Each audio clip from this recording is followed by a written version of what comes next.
저는 프레시안 언론협동조합 이사장 박인규입니다. 오늘이 5번째 저희 교육인데요.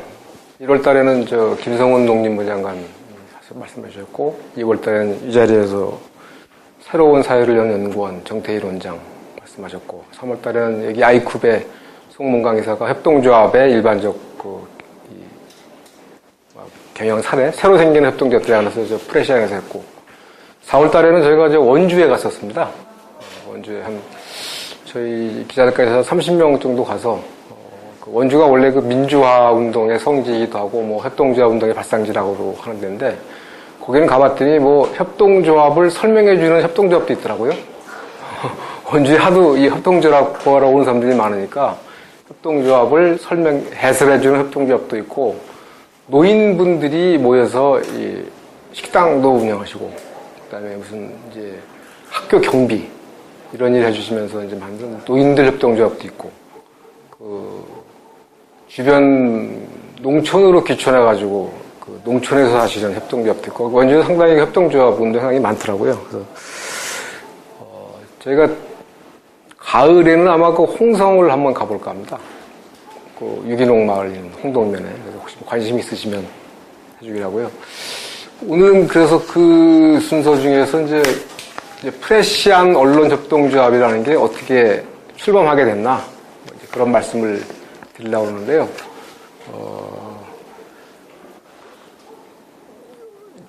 대략 3가지로 나눠서 말씀드릴까 합니다.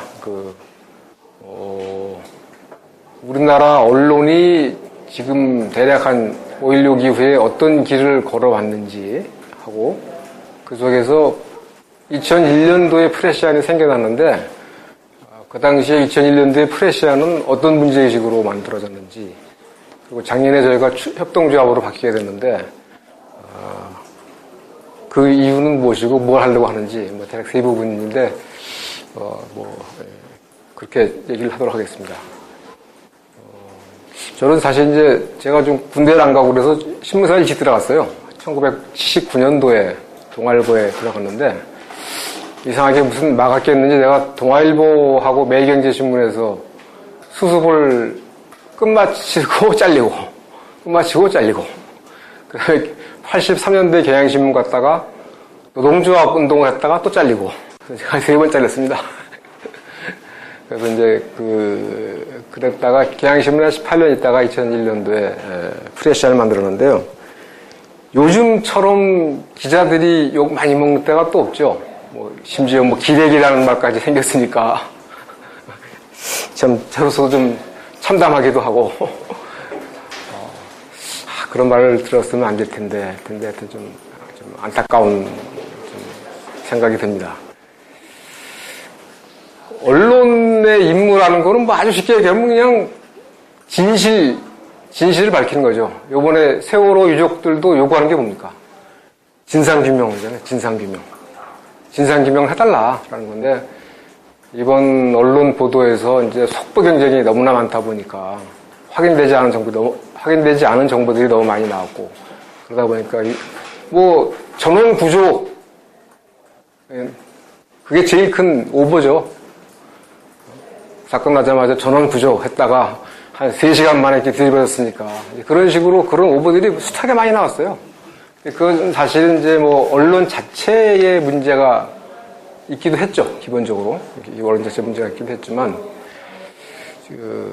언론은 진실을, 그리고 진실만을, 그리고 전체적인 진실을 보도해야 되는데, 그거를 제대로 못하는 거는 기본적으로 언론에게 책임이 있습니다. 그러나 또 다른 한편으로는 어떤 사회적 진실이 밝혀지는 거를 두려워하는 세력들이 있어요.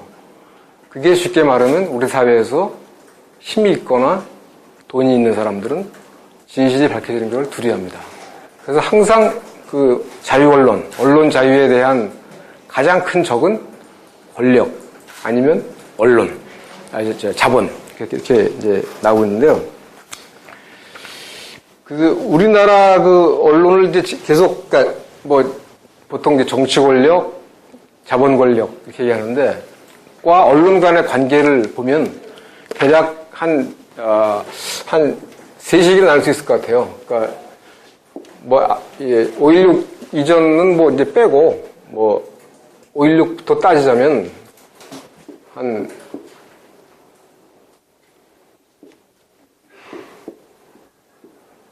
쉽게 무슨 제가 그냥 결론부터 말씀을 드리면, 요 시기에는 5.16 쿠데타부터 민주화 시기까지는 정치 권력이 모든 사회를 압도할 때죠. 그때는 자본조차도 사실 약했으니까. 정치 권력이 계속되어 있던 시절이었고, 언론이.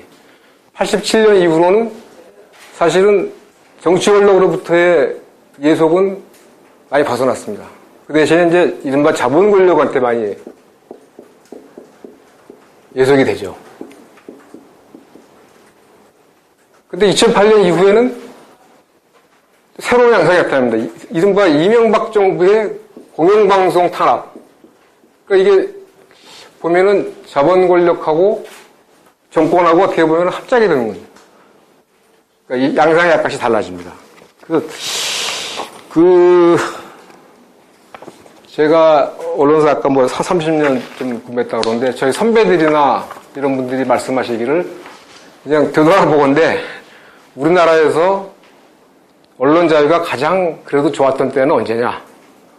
언제였을 것 같아요? 노태우 때라고 많이 말씀을 하십니다. 노태우라는 사람이 사실 사람은 약간 좀 얌체 같고 쪼다 같은데 그러니까 물태우란 말도 들었잖아요. 근데 가장 언론에 대한 간섭이 적었어요. 가장 언론 간섭이 적었고 또 그 당시에 남북 화해도 이루어졌고 북방정책도 이루어졌고 또 중요한 거는 이 노동과 자본의 소득 분배에서 노동자들의 몫이 가장 컸던 때가 노태우 때였어요.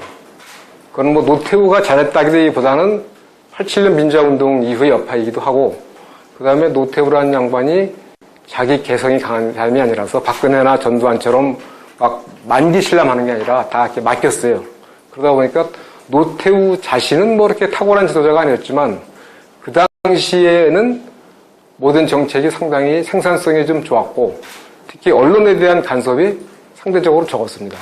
YS나 DJ의 노무현도 사실은 간섭이 좀 있었어요, 사실. 근데 이제 제가 말씀드리고 싶은 건 그렇기 때문에 모든 정권은, 모든 권력은 자기가 권력을 잡으면 언론을 통제하려고 합니다. 자기가 자기 원하는 대로 이 정치를 운영해 가기 위해서는 언론을 통제해야 되기 때문에. 그래서 보통 이제 흔히 하는 말로 이 국가 권력을 지탱하는 이데올로기적 장치로 교육과 언론을 듭니다. 그러니까 전교조 문제가 그렇게 중요한 게 뭐냐면 어떤 것을 가르치느냐에 따라서 사회가 달라지기 때문에 교육과 언론. 그래서 우리나라 역사를 보면 1960년도 4.19 나자마자 그때도 교사노조하고 언론노조가 생겼어요. 그러니까 처음으로 화이트 칼라 노조가 생겼던 거예요.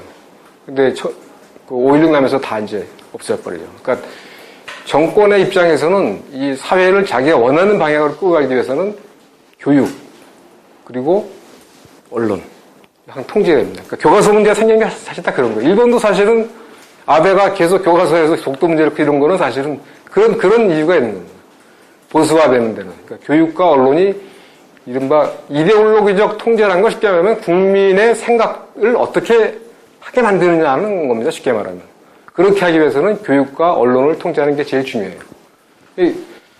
실제로 5.16 쿠데타가 나면서 박정희 정권에서 한 것 중에 중요한 게 뭐냐면 사이비 기자 척결입니다.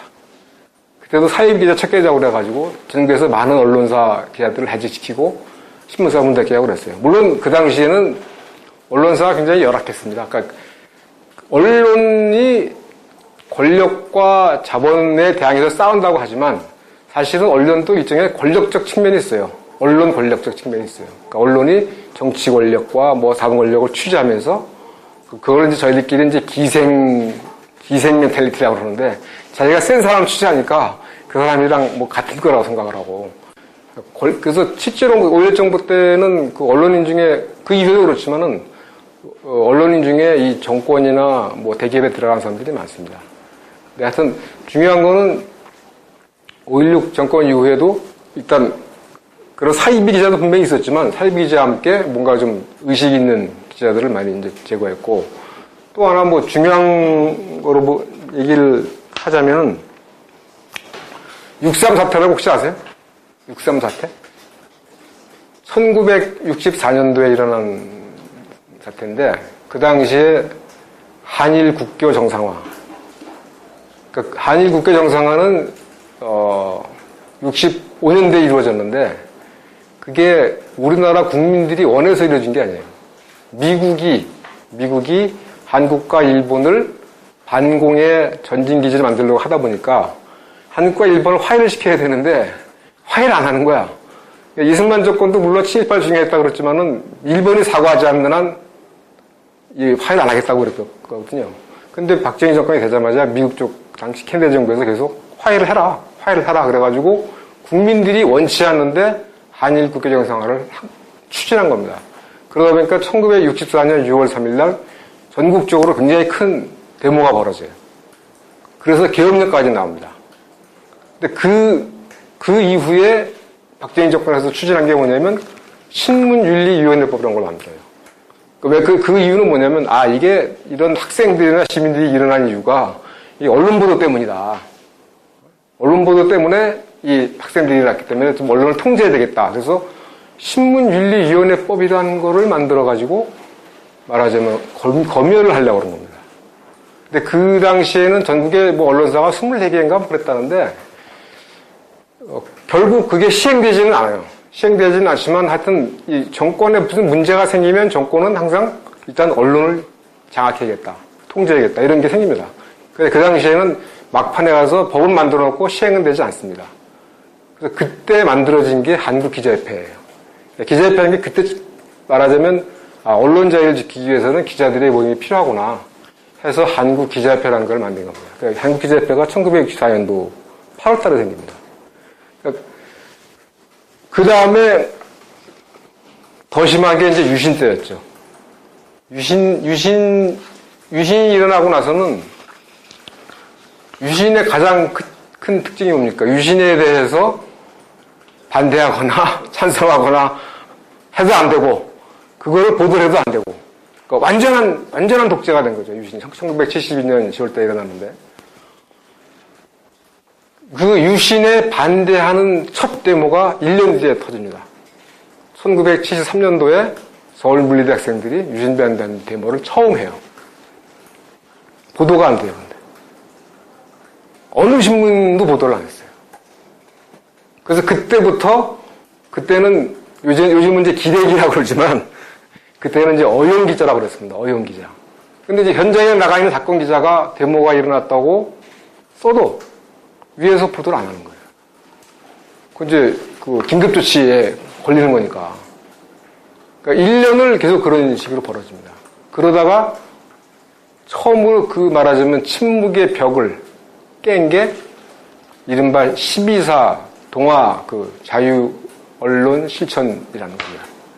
그러니까 그 전까지 그 당시에는 동아일보가 제일 좋은 신문이었어요. 지금은 뭐 조중동이라고 그래가지고 굉장히 이제 뭐 좀 웃기는 신문이 되어버렸지만 60년대, 70년대 동아일보는 가장 좋은 신문이었습니다. 타 신문의 뭐 추정을 불허하는 굉장히 좋은 신문이었어요. 그래서 이제 또 뭐 박정희 정권에서 동아일보를 길들이기 위해서 거기 기자들을 많이 이제 관리로 데려가기도 하고 뭐 유혁인이니 뭐 이수정이니 뭐 황선 필이니 해서 하여튼 뭐 상당히 많은 분들이 정권으로 들어갑니다. 그렇지만 하여튼 동아일보 기자들은 그래도 그 당시엔 제일 좋은 신문이었고 유신을 반대하는 국민들의 의사가 나오는데도 보도가 안 된다. 이게 말이 안 되는 거 아니냐. 그래서 그때까지는 기자들의 구호가 뭐냐면 언론 자유 수호였습니다. 언론 자유를 지키자. 그 전에도 뭐 여러 가지 피해 사건이 많았어요. 뭐 하여튼 정권의 심기를 건드리는 사건이 생기면 일단 기자들을 데리고 남산으로 데려가서 혼내고 뭐 이런 식이었는데 그래서 그때는 이건 언론 자유를 침해한다 그래서 언론 자유를 수호하자라는 거였는데 1974년 10월 24일 날 처음으로 언론 자유 실천이라는 걸 결의합니다. 보도를 하자. 아니, 학생들이 데모를 하는데 이걸 보도를 못하는 게 말이 되냐? 그래서 그때부터 보도를 하기 시작한 겁니다. 처음엔 1단, 그 다음에 2단. 그러니까 그렇게 계속 보도를 하다 보니까 정부에서 어떤 조치를 했냐면 약 2달쯤 뒤부터 동아일보에 나가는 모든 광고가 끊깁니다. 그러니까 중앙정보부를 시켜가지고 기업들에게 광고를 주지 말게 된 거예요. 근데 이 신문사 수입 중에서 광고비 수입이 굉장히 많습니다. 지금은 뭐 굉장히 더 많을 거예요. 예전에도 한 60, 70% 됐으니까. 다 끊긴다는 거는 이제 말하자면 먹고 사는 문제를 주겠다는 거죠. 그래서 그때부터 이른바 그 백지 광고 사태라는 게 생긴. 그리고 그 당시에 이제 뭐 아시는 분은 아시겠지만 이제 많은 분들이 이제 격려 광고, 그러니까 시민들이 돈을 내서 뭐 동아일보를 시키자라는 그런 뭐 운동을 굉장히 벌이죠. 그러다가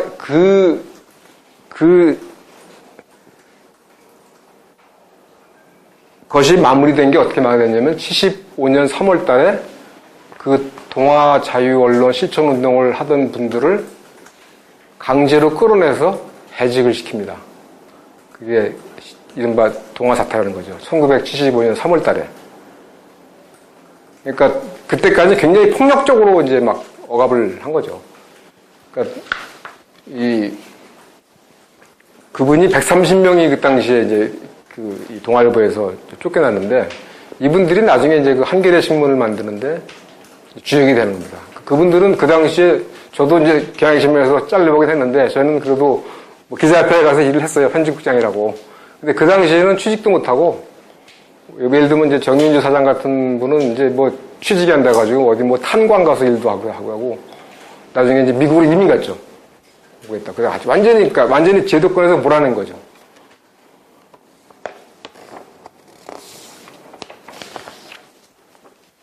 그런 암흑 시대가 계속됐고 1980년도에 또 이다시 서울의 봄이라고 그래가지고 우리가 민주화 된 줄 알았잖아요. 그리고 제가 그 당시에 동아일보에서 수습기자로 있었는데 제가 동아일보에서 79년 11월부터 80년 5월 17일까지 수습기자로 근무하다가 잘렸습니다.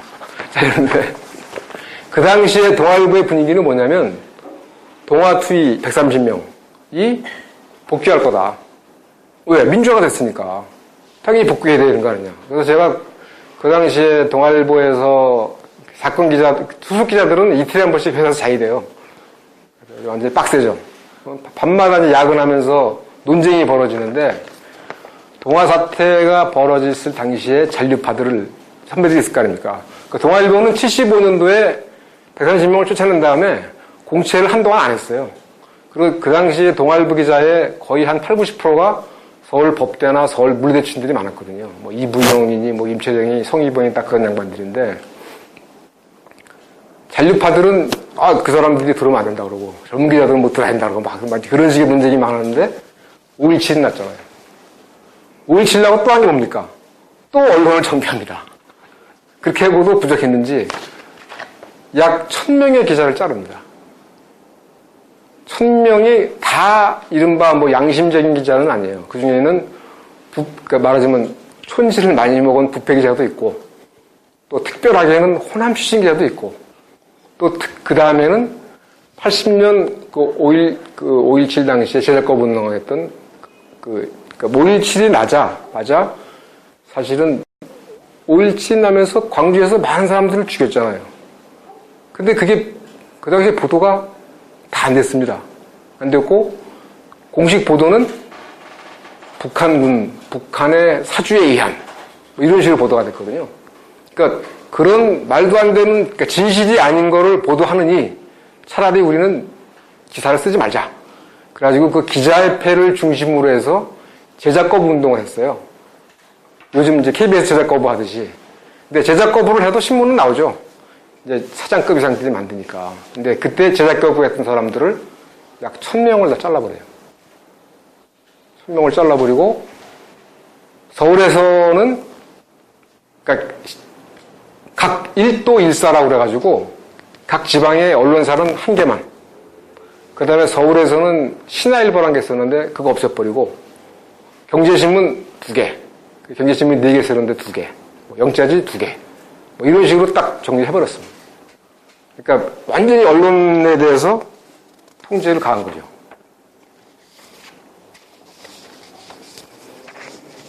그리고 뭐 이 당시에 일어난 요즘 혹시 한겨레 신문에 나오는 이룰태림이라고 성유보 씨가 이제 동아투이 위원장 하시고 한겨레 신문 편집장 하신 분인데 한겨레 신문에도 혹시 보시는 분 계세요?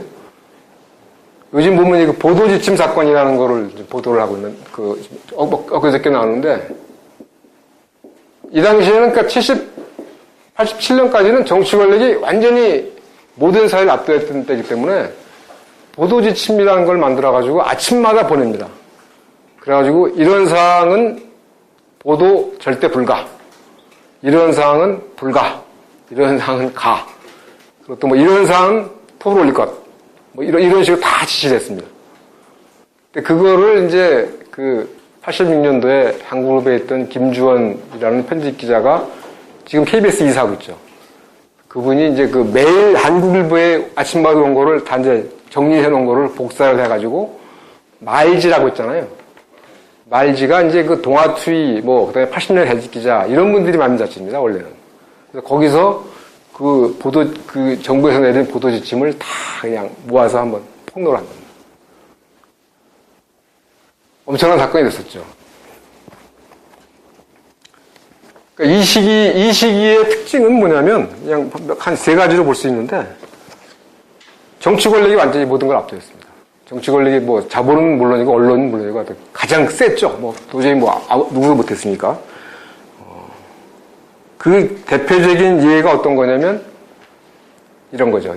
쉽게 얘기하면 이제 80년대에 전두환 대통령이 국제그룹을 해체시킨 사건 아시죠? 양정모 씨. 이거를 좀 충분히 갖다 드려야 되는데 안 갖다 드려가지고 그냥 기업을 다 죽여버렸어요. 순식간에. 또 한 가지 일자면 이제 한비 사건이라는 게 있습니다. 혹시 아시는지 모르겠는데 삼성그룹이 1965년도에 비료 공장인가를 만들면서 사카린하고 뭐하고 막 밀수를 했어요.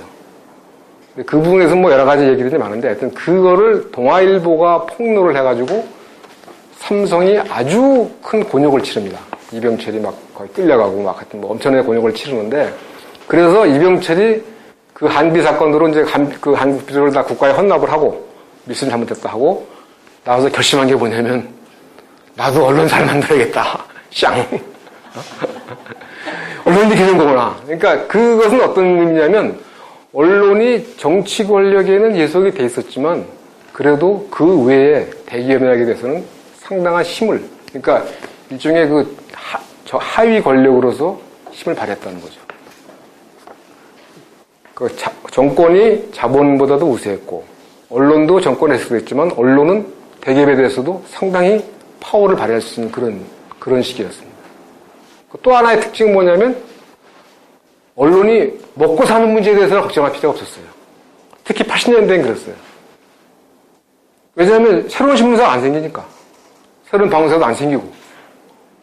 방송사 같은 경우는 80년 군 신부가 되면서 동양방송도 없애고, 동아방송도 없애고, 신문사도 없애고, 그리고 80년대라는 때가 삼저 호황이라고 그래가지고 우리나라 경제가 정말 잘 나갈 때였거든요. 그러니까 80년부터 87년까지 정확하게 모르지만 GDP가 한 2배 늘었을 겁니다. 근데 언론사가 하나도 안 생겼어요.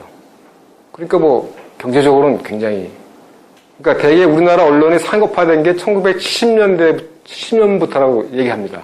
그러니까 박정희 정권이 언론을 길들이기 위해서 억압도 했지만 돈을 벌을 수 있게 해줘요. 예를 들면 신문 용지를 외국에서 수입하거든요. 그런 거는 관세를 안 매기고 그 다음에 하여튼 여러 가지 언론 돈벌이 나서 그래가지고 80년대까지는 언론사가 직장으로서 어떤 언론사에 다니든 간에 굉장히 좋은 직장이었어요. 월급이 거의 최고 수준. 그래서 저는 경향신문에 83년도에 들어가는데 저희끼리 하는 말로 우리들은 참 배부른 돼지다. 그러니까 언론이 먹고 사는 문제에 대해서는 걱정할 필요가 없었어요. 그런, 이제, 그래서 정권에 예속돼서 언론이 제 역할은 못했지만, 경제적인 문제에서는 별 큰 문제가 없었습니다. 근데 그게 1987년 되면 달라집니다. 1987년에 달라진 게 뭐냐면, 크게 세 가지로 볼 수 있는데, 첫째는 언론 노조라는 게 생기면서 언론을 바꿔보자는 운동을 합니다. 그러니까 제가 언론 노조 창립 선언문을 제가 썼는데, 요지는 뭐냐면, 민주화 덕택으로 언론이 자유를 찾았다. 그런데 그 민주화에 언론이 기여한 바는 거의 없다. 그러니까 시민이 찾아다 준 언론 자유를 이제부터라도 제대로 쓰자. 그러니까 저 같은 경우는 경향신문에 있었는데, 경향신문은 원래는 좋은 신문이었어요. 1946년도에 가톨릭에서 만들었고, 정지용 시인이 주필, 염상서 부설가가 편집국장, 그리고 민주당 신파랑 가까웠습니다. 그래가지고 동아일보보다 더 강한 야당지였어요. 근데 워낙 이게 센 야당지가 되다 보니까 1960년대 중반에 박정희 정권이 깡패를 내세워가지고 그 당시 노기남 내주교가 이제 그 운동공단 최고였는데 그 양반이 어떤 스캔들을 만들어가지고 뺏어버렸어요. 그래가지고 이게 뭐 하여튼 우여곡절을 거쳐가지고 청와대 기관지가 돼버립니다. 그러니까 제가 경향신문 당시에 가장 충격적인 사건이 뭐였냐면 6월 항쟁이 일어날 당시에 6월 10일부터 6월 항쟁이 있었잖아요. 아마 6월 26일 기억하는데 그 당시에 경향신문은 석간이었고 석간신문은 이제 초판을 한 12시쯤 내고 보통 3번 찍습니다, 하루에. 초판을 12시쯤 내고 그건 이제 서울시내. 그 다음에 2시쯤에 서울시내. 그러니까 초판은 이제 경기 일원. 지방판은 이제 7시에 냅니다. 근데 그거는 이제 그 당시에 찝차나 트럭에 실어가지고 기차로 나르는데 경향신문이라는 로고가 달린 찝차를 본 군중들이 그 찝차를 세워가지고 뒤집어 엎고 불을 질렀어요. 87년도 당시가 그랬습니다. 그 정도로 그래서 저희도 많이 충격을 먹었죠. 이래서는 안 되겠다. 그래서 지금 말씀드린 것처럼 민주화를 시민들의 어떤 피와 땀으로 이루는데 우리가 한번 제대로 해보자. 그래서 이제 언론 노조를 만들어서 언론 노조를 중심으로 해서 그 당시에 이제 언론 민주화 운동이라고 그랬어요. 언론 민주화 운동을 열심히 했습니다. 하여튼 주로 이제 했다는 게 편집권 독립운동하고 자정운동이라는 거였는데 편집권 독립운동이라는 건 뭐냐면 기자가 현장에 가서 아무리 보고 제대로 써도 이 신문사라는 조직이 군대보다도 이 상하관계가 엄격합니다. 기율이 굉장히 강합니다. 예를 들면 대모현장에 가서 뭐 학생들의 요구를 제대로 써왔는데 이게 데스크급에 올라가면은 바뀌어요, 이게. 학생들의 무슨 뭐 폭력 시위가 돼버리고 막 이런 식으로 막 헛갈리게 바뀌는 거예요. 그러니까 아무리 편집자들이 잘해도 국장하고 부장들이 그걸 뒤집어 버리면 안 써주면 그만이니까 안 된다. 그래서 편집국장이 편집국 성원들의 의사를 반영할 수 있어야 되는 거 아니냐. 그러자면 편집국장을 사장이 일방적으로 임명하지 말고 뭐 기자들이 뽑든가 아니면 기자들이 추천을 하든가 아니면 사장이 추천을 하면 기자들이 동의를 해주든가. 그래서 하여튼 좀 민주적인 리더십이 될 수 있는 그런 편집국장 제도를 선출제도를 만들자. 한 게 이제 편집권 독립. 말하자면 그걸 뭐 이제 유식한 말로 내적 자유라고 하는데 편집국 내에서 편집국 기자들이 자신의 양심과 소신에 따라서 쓸 수 있도록 그걸 보장해주는 편집국장을 뽑자. 해서 이제 뭐 편집권 독립 운동. 그 다음에 뭐 이제 자정운동이라는 거는 쉽게 말하면 이제 뇌물 먹지 말자. 천지 먹지 말자.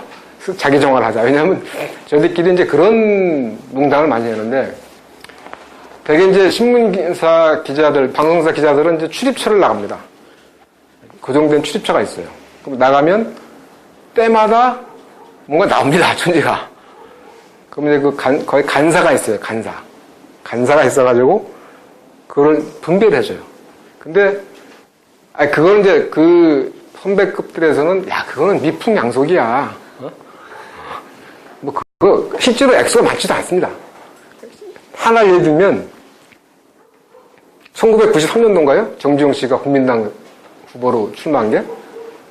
그래서 정주영 씨가 출마했을 때 기자들을 불러가지고 촌지를 줬는데 이 양반이 통이 커요. 그래서 1인당 한 200만 원씩 줬다 그래요. 근데 그게 보통 기자들이 받는 정가의 10배입니다. 그래가지고 뭐 돌려주기 생각했는데 근데 사실 이 정권과 대기업 간에 오가는 뇌물에 비하면 진짜 세 발의 피죠. 그래서 이제 어떤 사람이 그걸 어떻게 표현했냐면 재벌이 먹다가 떨어뜨린 밥알을 탁 하나 받아가지고 그걸 막 쪼개서 날아가신 게 촌지다. 근데 또 어떤 사람은 그 폭포에서 튀는 물방울 하나인데 뭘 그걸 가지고 그러냐. 그렇지만 우리가 그걸 봤기 때문에 그 부패 구조에 결국은 일원이 되는 거 아니냐. 공범이 되는 거 아니냐. 그 촌지를 안 받으려고 그러면 막 뭐라고 그래요. 그래서 한겨레 신문이 생기자마자 한 게 그거거든요. 촌지 받기 않기. 그래서 그거는 상당히 좀, 촌지, 그건 많이 없어졌습니다. 없어졌고, 예를 들면 이제 대통령이나 누가 외국 나갈 때 기자들이 따라가잖아요. 옛날에는 다 관청에서 부담했습니다. 취재 비용을. 근데 그거는 이제 지금 다 언론사에서 부담하죠. 그런 식으로 뭔가 하여튼 이 민주화가 됐으니까 우리도 좀 제대로 해보자. 라는 이제 언론 민주화 운동이 하나가 있었고, 한 흐름이 있었고, 또 하나의 흐름은 뭐냐면 한겨레 신문, 뭐 세계일보, 국민일보, 뭐 SBS 이런 식으로 방송 뭐 매체들이 막 운영하기 시작합니다. 케이블 방송도 생기고 2000년대 이후에는 인터넷 방송도 생기고 아마 80년대랑 비교하면은 뭐 정확한 통계는 없지만 지금 막 개수로는 100배 이상 될 겁니다. 언론사가 무지무지하게 늘어납니다. 그러면서 이른바 그 무한 경쟁 시대가 사실은 이제 언론사의 무한 경쟁을 처음 주도한 거는 한국일보였어요. 한국일보는 사실은 70년대에는 조선일보보다는 낫다는 평가를 들었던 신문사인데 80년대부터 많이 뒤처집니다. 그래서 그 장강재 사장이라고 사주 장기영 씨 아들이 말하자면 물량 경쟁을 하죠. 일주 7일, 그 다음에 조석간. 일본은 지금도 조석간이 납니다. 아침에 30이면 점심때 16, 8면 이런 식으로. 우리나라도 옛날에 그랬어요. 근데 한국일보에서 이제 막 그런 물량 경쟁을 해서 그때 우리들이 야, 저런 식으로 하게 되면 곤란할 텐데. 근데 결국 한국일보도 그것 때문에 망했고, 그것뿐만 아니라 이제 워낙 매체들이 막 생겨나니까 무한 경쟁이 했다는 건 뭐냐면 파이가 줄어든다는 거, 분배 몫이 줄어든다는 거죠. 그때부터 이제 언론이 생존의 문제가 생기기 시작한 겁니다.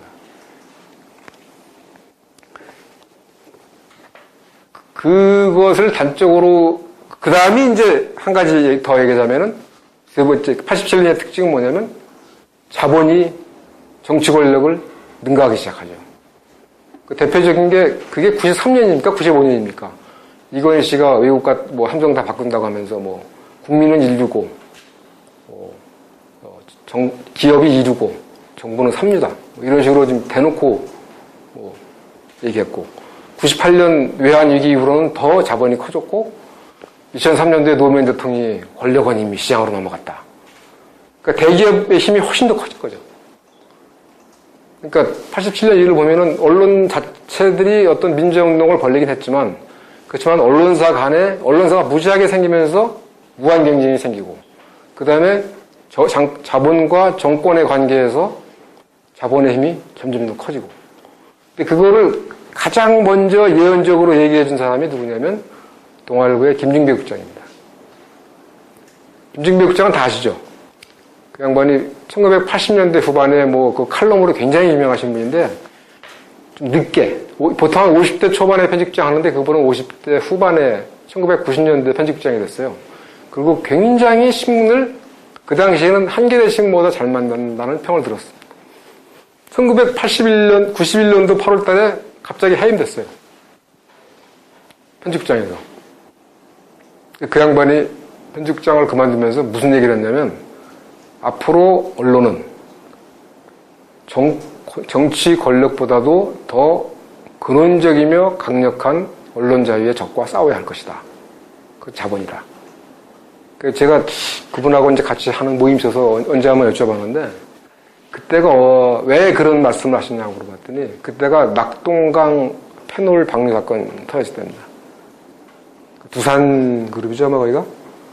근데 그거를 비판하는 기사에 대해서 굉장히 못마땅해 하더라고요.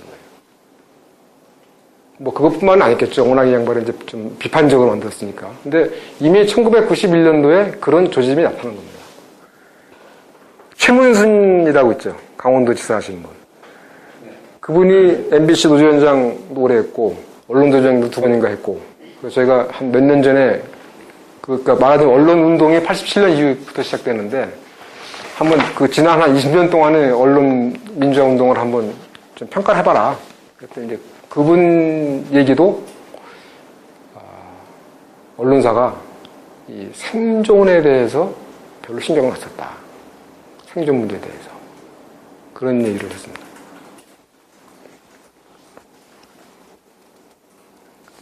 그러니까 그게 왜 문제가 되냐면, 나중에도 말씀드렸지만, 예를 들면, 이명박 정부의 그 미디어 개혁을 하면서 종합 편성 채널이라는 게 생기잖아요. 그러면 당연히 진보 쪽도 생길 수 있는 거 아니에요. 근데 그쪽으로 돈이 안 갑니다. 돈 가진 사람이 그쪽에 돈은 안 돼요, 지금. 그런 상황이죠. 그러니까 민주화 운동을 했지만 무한 경쟁이 됐고 자본의 우위가 되면서 결국 이제 계속 언론은 자본에 말하자면 예속된 상황인데, 그래도 노태우, 김영삼, 김대중, 노무현을 거치면서 그래도 언론 생태계가 그래도 괜찮았던 건 뭐냐면 공영방송이 그나마 독립성을 좀 지켰기 때문에 그렇습니다. 그러니까 87년 민주화 이후에 KBS나 MBC에서 저작업을 하면서 나름대로 독립성을 많이 쟁취했고, 또 정부에서도 그 부분에 대해서는 별로 크게 간섭을 안 했습니다. 물론 김대중이나 노무현 정부도 나름대로 언론을 통제하고 싶어 했어요. 그러니까 김대중 정부 때 그게 한 게 뭡니까? 언론사 세무조사 아니에요. 뭔가 해볼까 하다 안 되니까 언론사 세무조사라는 걸 했고, 노무현 정부도 뭐 권력과 언론 간의 건강한 긴장 관계를 하면서 뭐 뭔가 해보려고 했는데, 사실은 이제 그런 언론을 좀 어떻게 좀 자기 뜻대로 움직이고 싶었던 게 있었죠. 근데 다 잘 안 됐습니다. 잘 안 됐고. 어쨌거나 그 시기에 그래도 언론 상태가 그래도 괜찮았던 거는 KBS나 MBC가 중심을 잡아줬기 때문에 가능했던 겁니다. 근데 이게 완전히 바뀌어진 게 이명박 정부예요. 그러니까 이 보수는, 우리나라 보수는 굉장히 힘이 세잖아요. 사회적으로 굉장히 힘이 세잖아요. 그러니까 노무현 정부를 거치면서 보수 세력이 느낀 게, 이 언론을 제대로 장악하지 않으면 힘들겠구나. 특히 이제 노무현 정부 때는 인터넷 언론 때문에 많이 이제 힘들었으니까. 그러니까 이명박 정부 들어서 한 게 뭡니까? KBS에서 정윤주 사장을 강제로 퇴진시켰죠. 그 다음에 PD수첩을 고발했죠. PD수첩을 고발한 이유는 뭐 때문입니까? 촛불시. 촛불시의 근원지가 PD수첩이에요. 그게 딱 그때 분석을 해보니까 광우병에 관한 PD수첩 보도가 나간 뒤에 그게 확 인터넷에서 퍼졌고, 그게 광우병, 촛불시가 된 거로 판단한 겁니다. 그러니까, 야, PD수첩은 반드시 죽여야겠다. 그러니까 심재철이라는 이상한 사람을 보내가지고 MBC도 망가뜨렸고, 그 다음에 뭡니까? 미디어법 개정해가지고 종편이라는 걸 만들었고, 이렇게 하면서 완전히 뭐 말하자면 뭐 작살이 난 거죠. 그러니까 저희들은 이제 2001년도에 생겨나는데, 뭐 저희들도 나름대로 역할을 했다고 하지만, 사실은 그래도 김대중 노무현 정부 때까지 우리나라 언론이 좀 그래도 이렇게 좀 뭐 좌우, 보수와 진보가 중심을 잡았던 거는 KBS하고 MBC가 말하자면 조중동에 대해서 좀 어떤 일종의 뭐 대항마랄까 그 중심을 잡아줬기 때문인데, MBC는 완전히 망가졌고 KBS도 사실 거의 다 망가진 겁니다. 요번 이제 세월호 때문에 뭐 계란에 가서 물러가라고 어쩌고 이제 얘기하지만, 뭐 제가 이건 좀 심한 얘기인지 몰라도 이거는 기자들이 약간 이제 자구적인 것도 있습니다. 워낙, 그러니까 이명박 정부 이후의 특징이 뭐냐면, 정윤주 사장 시절에 KBS는 이 시사 문제에 대한 토론 프로그램을 굉장히 많이 만들었습니다. 이명박 정부 이후에는 전혀 안 합니다. 왜냐하면 종편하고 달리 이건 지상파기 때문에 시사 토론 프로그램을 하면 보수만 나와도 얘기할 수가 없어요. 보수가 나오면 진보가 나와야 됩니다. 근데 그 진보가 나와서 떠드는 것도 듣기 싫다. 그래서 아예 시사 토론 프로그램을 다 죽여버렸어요. 그러니까 지금 오늘의 이 언론 상황은 어떻게 된 거냐면은 자본에 예속됐을 뿐만 아니라 지금 이명박 정권이 완전히 KBS하고 MBC를 거의 망가뜨리는 바람에 진실이 좀 드러나지 않는. 그러니까 뭐 지난 2010년 지방선거 때 야당이 승리한 게 의외다 그러는데 그 당시 여론조사는 다 그냥 뭐 여당이 이긴 것처럼 됐었잖아요. 그게 아마 어떻게 보면 동영방송이 제대로 역할을 못해서 그런지도 모릅니다. 그러니까 박근혜 정권은 뭐 언론에 손댈 이유가 없죠. 이명박 정권이 언론을 잘 이렇게 선봐줬으기 때문에. 근데 그 부작용이 제가 보기엔 이번 세월호를 계기로 해서 드러나고 있다고 보여집니다. 근데 저게 지금 과연 그럼 길환영 사장이라는 사람을 내보내는 것만으로 끝날 것인지 앞으로 어떨 것인지 그건 사실은 이제 두고 봐야 됩니다. 다만 이제 지금 봤을 때는 지금의 언론 상황은 아직도 조중동이라는 신문이 어떤 이제 신문 언론의 가장 큰 역할은 뭐냐면 이제 아젠다 세팅이라고 그러거든요. 의제 설정. 지금 우리 사회에서 가장 중요한 문제는 뭐냐라는 거를 제기하는 게 가장 중요한데 그 문제에서 아직도 조중동이 어떤 주도권을 갖고 있고 예를 들면 지난번에 예를 들면 국정원 대선 개입 사건이라든가 최동호 검찰총장 찍어내기라든가 이런 것들은 굉장히 중요한 사건 아닙니까? 민주주의에 대해서. 근데 공영방송, 제가 그 당시에 그 공영방송들 KBS, MBC를 보면은 관련 보도가 대략 한 35분 이후에 나와요. 그러니까 그걸 아젠다로 제기를 안 하는 거죠. 그럼 국민들은 언론을 보고 이게 중요한 문제구나, 이게 중요한 문제라고 하는데 물론 이제 한겨레 경향 이런 데서 하고 저희들한테서 제기를 하지만 이 목소리 크기가 다른 거죠. 지금 상황은 언론은 굉장히 많이 늘어났는데 많은 언론들이 생존 때문에 자발적으로 정권이나 대기업 편에 정권보다는 사실은 대기업입니다. 이 대기업과 언론 간의 관계가 바뀐 게 IMF 위기 이후입니다. 그러니까 저는 이제 워싱턴 특파원을 하다가 98년도에 들어왔는데 그 전까지는 대기업 간부들이 신문사 간부를 모시고 골프를 칩니다. 근데 갔다 왔더니 신문사 편집국 부장이나 광고국장이 대기업 간부들을 초청을 해서 골프를 치더라고요. 그리고 제일 무서운 게 삼성이고 삼성의 광고가 제일 많으니까. 그러니까 지금 상황은 쉽게 말해서 독립적으로 이 사회의 어떤 불편한 진실을 드러내는 언론사가 상당히 적은 그런 상황입니다. 그래서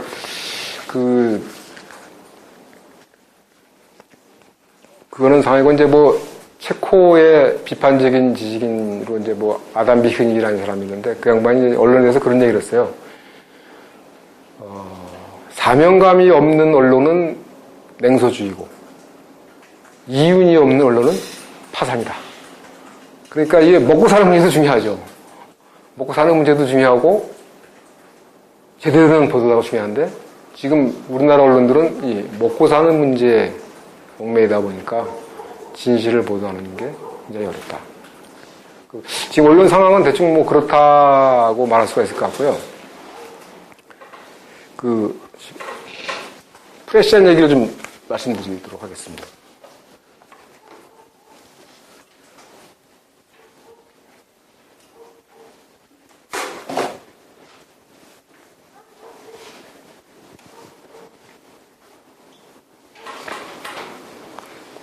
저희는 2001년 9월 24일 날 창간을 했습니다.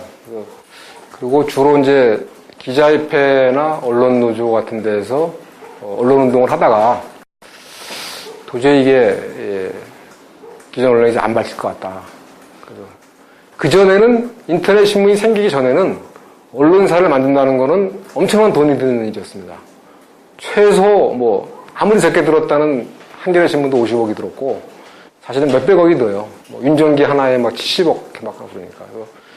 개인이 언론사 만드는 건 힘든데, 이제 인터넷이라는 매체는 조금밖에 할 수 있으니까. 그래서 프레시안이라는 인터넷을 만들어서 새로운 한 언론을 해보자라고 했고, 저희가 신문을 만들 때 문제의식은, 그러니까 아까 말씀드린 것처럼 1987년도 이후에 언론 민주화 운동을 해서 뭔가 바꿔보자고 그랬지만 이미 90년대가 넘어가면 그런 게 많이 퇴색합니다. 퇴색하고 언론에 대한 비판이 다시 이제 생겨나고, 그래서 이제 뭐 예를 들면 오마이뉴스 같은 경우는 야, 언론이 뭐 아무나 하는 거, 언론이 뭐 대단한 거냐? 시민도 할 수 있는 거지. 그러니까 사실은 언론은 프로페셔널이라고 해가지고 전문직이에요. 그러니까 의사, 변호사, 뭐 금융인 이런 사람들을 프로페셔널이라고 그러잖아요. 언론인도 전문직입니다. 전문성이 강하지는 않지만. 근데 전문직이라는 이유는 전문직이라는 기준은 뭐냐면 그 직을 수행하는데 어떤 전문적인 기능이 있어야 되고 그 다음에 어떤 사회적 윤리가 있어야 되는 게 전문직인데 보니까 언론이 바뀐다고 그러더니 계속 뭐 권력층하고 막 말하자면 좀 뭐 담합하고 유착하고 막 그런 거 아니냐. 그래서 이제 뭐 오마이뉴스 같은 경우는 그럼 시민도 기자를 할 수 있는 거 아니냐. 시민 기자라는 개념을 세웠고 저희들은 좀 우리나라 언론의 문제가 물론 그런 말하자면 뭐 지배계층, 상류계층과의 뭐 야합, 단합의 측면도 있지만 너무 깊이가 없는 게 문제 아니냐.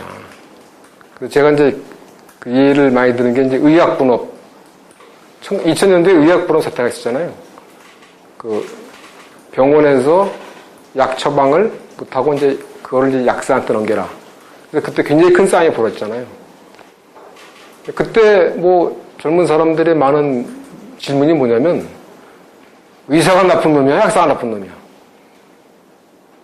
한마디로 하는 거예요. 그 누가 나쁜 놈입니까? 그 다원주의라고 그러잖아요. 민주주의 사회가 되면, 그러니까 전두환 시절까지는 사회적 문제에 대한 정답이 간단했죠. 독재 정권이 한가하면 되니까. 근데 민주주의가 되면 이해관계가 다원화가 됩니다.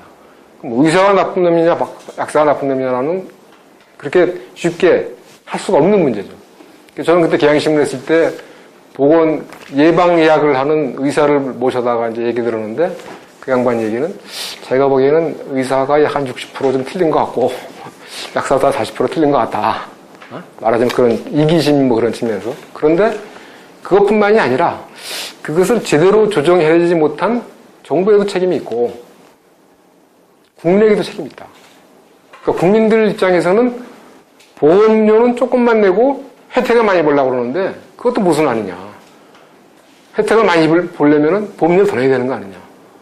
보험료를 덜 내면서 혜택을 많이 내려고 그러면 그것도 문제 있는 거 아니냐. 그러니까 말하자면 의사, 약사, 정부, 국민 다 나름대로의 몫에 어떤 문제가 있다. 그러니까 그런 얘기를 들으면서 제가 생각한 게 어떤 사안의 문제에 대해서 좀 더 깊이 있게 이 문제의 본질이 뭐다라고 얘기를 해주면 그냥 단순히 진보가 옳고 보수는 썩고 이런 게 아니라 좀 깊이 있는 얘기를 해주면은 좋지 않겠냐. 그래서 제가 생각한 거는 이제 뭐 그게 환경이 됐건 노동이 됐건 뭐 그런 분야에서 전문가들이 한번 그 문제에 대해서 좀 쓰면 그냥 뭐 이 편을 안 가르고 이른바 진영 논리가 아니고 깊이 있는 보도를 하면 합의가 되지 않겠나. 그래서 입장보다는 깊이가 중요하다. 그래서 저는 이제 전문가 저널리즘이라는 거를 지향을 했고 전문가 네트워크를 많이 만들자. 저희에서 그 당시에 좀 뭐랄까요, 저희 표어는 독립적이고 심층적이고 중도적인 보도를 하자. 그런 거를 캐치프레이즈에서 뭐 상당히 많은 이제 필진들이 저희 뭐 참여하고 그랬습니다. 그래서 뭐 굳이 자랑을 하자면 이제 예를 들면 황우석 사건 때 그것이 드러나는데 좀 나름대로 좀 일조를 했고 한미 FTA를 2006년 2월 달에 노무현 정부에서 시작했는데 그게 이제 잘못했다는 거를 저희가 한 500건 정도 기사 썼어요. 계속 같은 뭐 집중적으로 물어들어져가지고 뭐 언론노조에서 민주언론사인가? 뭐 그런 것도 받고. 삼성 뭐 백혈병 문제 있다. 어제인가 만났죠? 어제 만나서 지금 뭐 이렇게 문제 해결하기로. 저희가 물론 당은 아니겠지만 어쨌든 저희가 백혈병 문제가 아니라 다른 문제로 하여튼 삼성한테 10억짜리 소송도 받고 그랬는데 하여튼 뭐 대기업에 문제가 있다. 남북관계 보도라든가 뭐 천안함의 진실 뭐 이런 거에서 나름대로는 좀 이렇게 보도를 나름대로 했다고는 생각을 하고 있습니다. 그럼 왜 우리가 협동조합을 하게 되느냐? 그 말씀을 드려야 될 것 같은데 저는 아주 쉽게 말하면 이것도 제가 기자들한테 많이 하는 얘기인데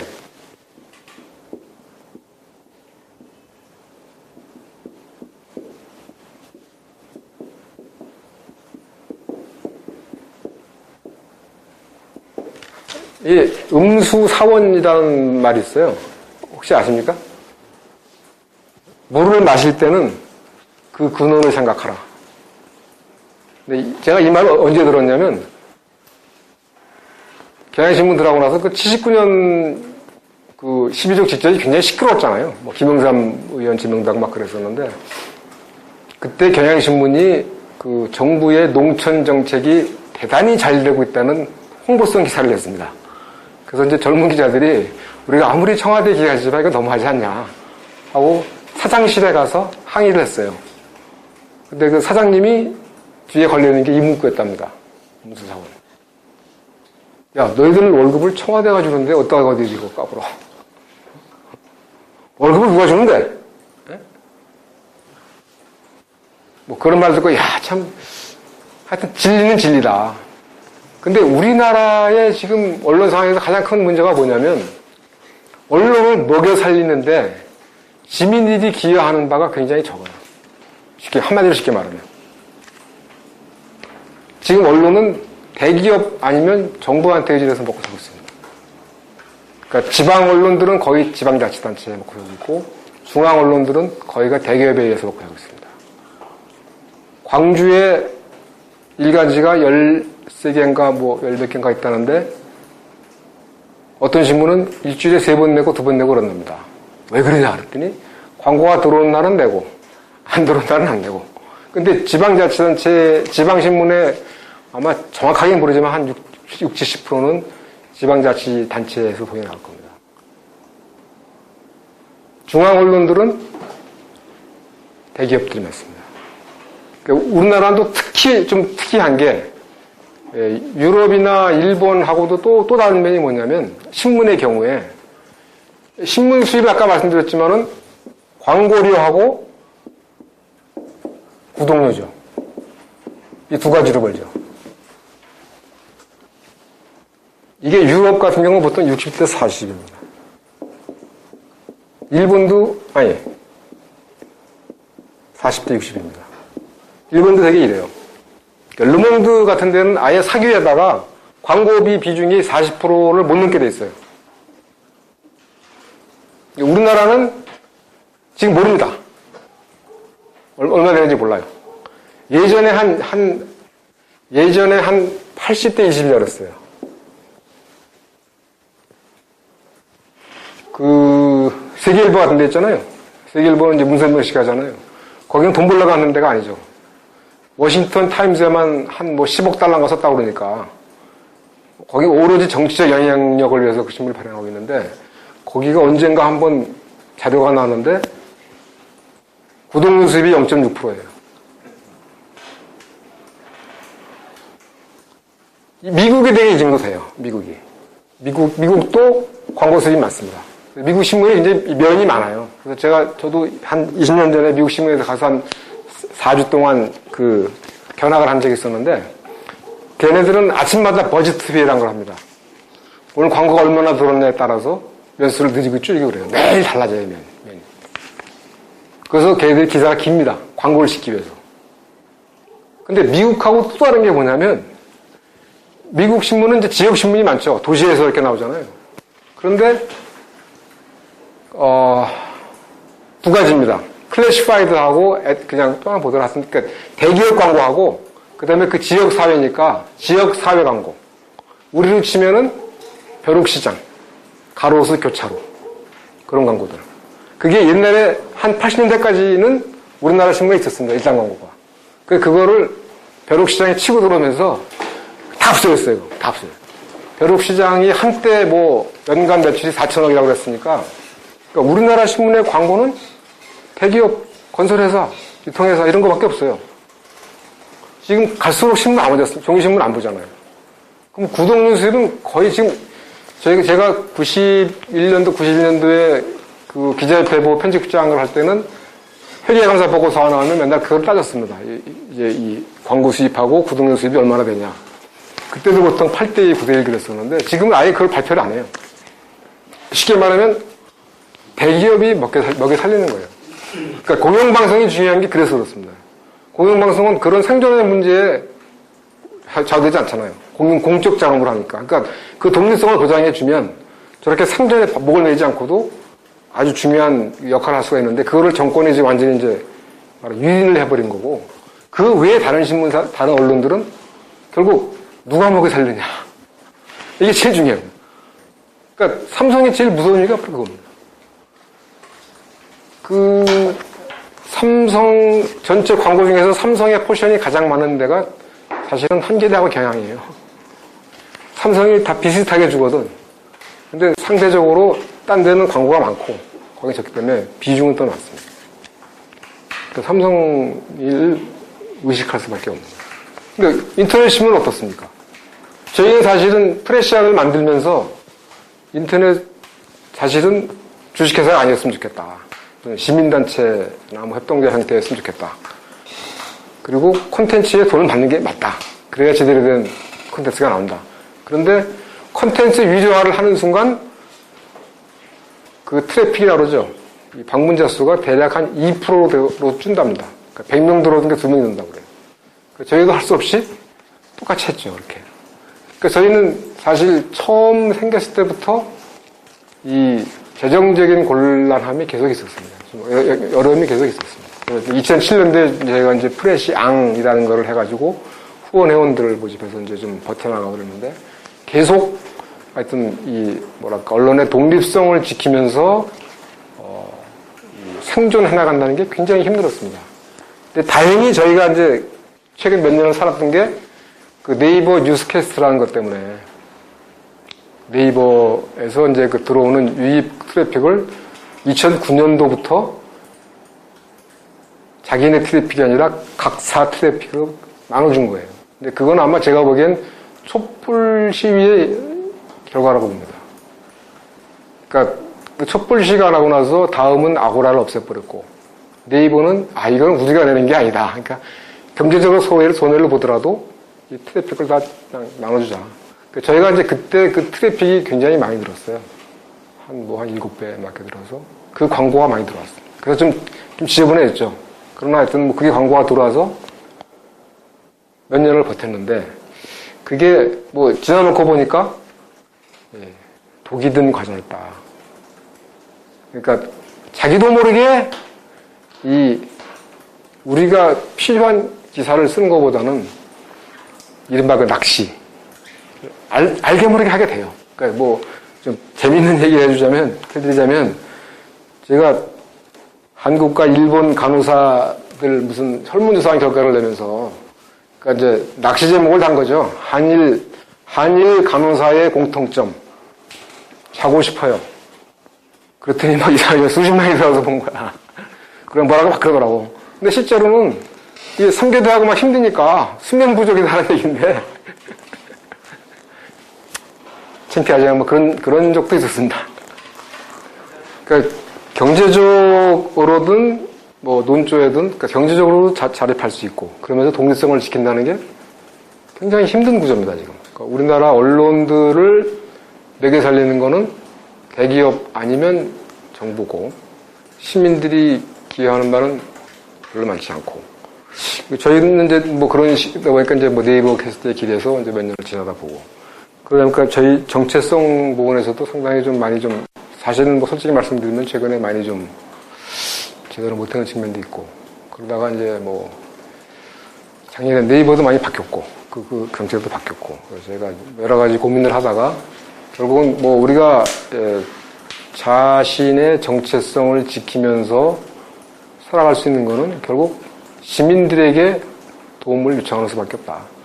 그러니까 시민들의 돈으로 먹고 살면서 그리고 시민, 이른바 공익을 위한 공공성이 있는 진실을 밝혀내는 일을 하자라고 해서 작년에 이제 협동조합으로 바꿨습니다. 그러니까 원래 재작년에부터 제가 뭐 여러 가지 어려움이 있어서 여러 가지 안에서 논의가 있었는데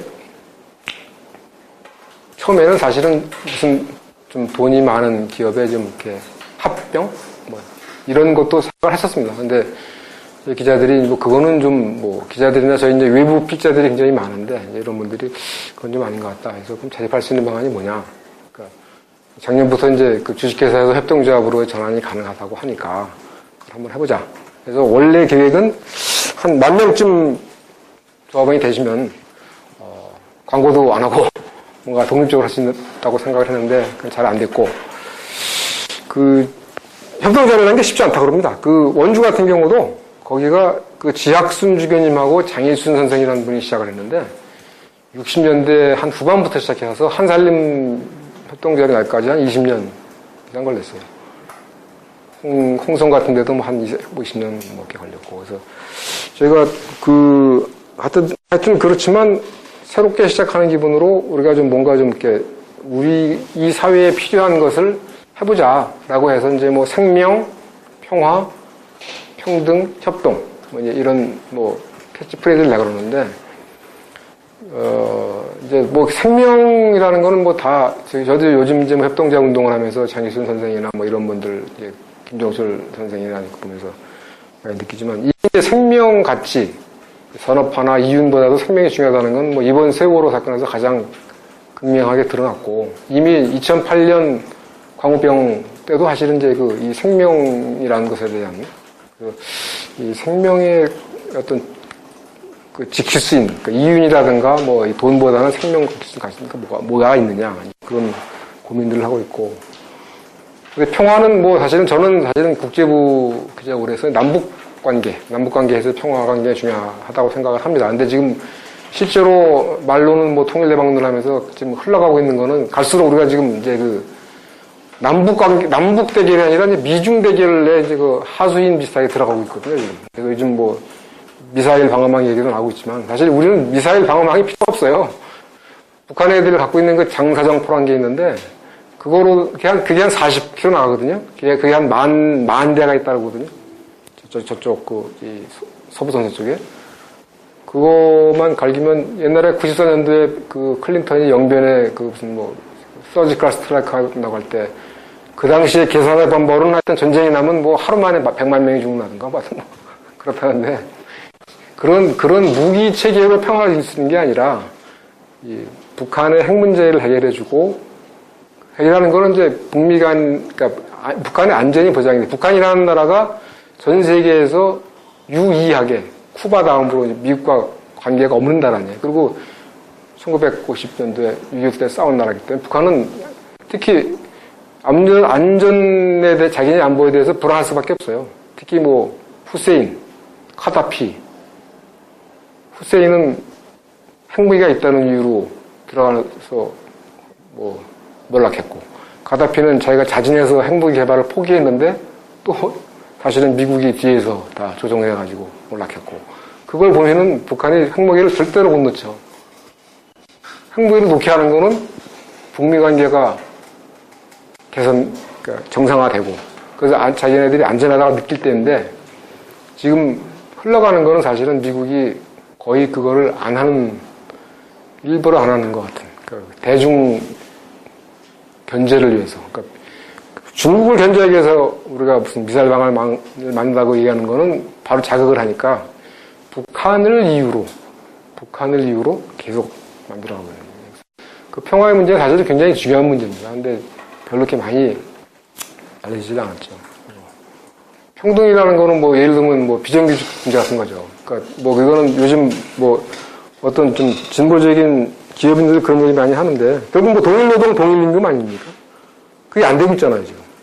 똑같은 작업장에서 일하는데 이쪽에 있는 사람은 정규직이라고 뭐 몇백만 원 받고 이쪽은 비정규직이라고 해서 3분의 1급 받고 이런 그게 안 되고 있다는 말이죠.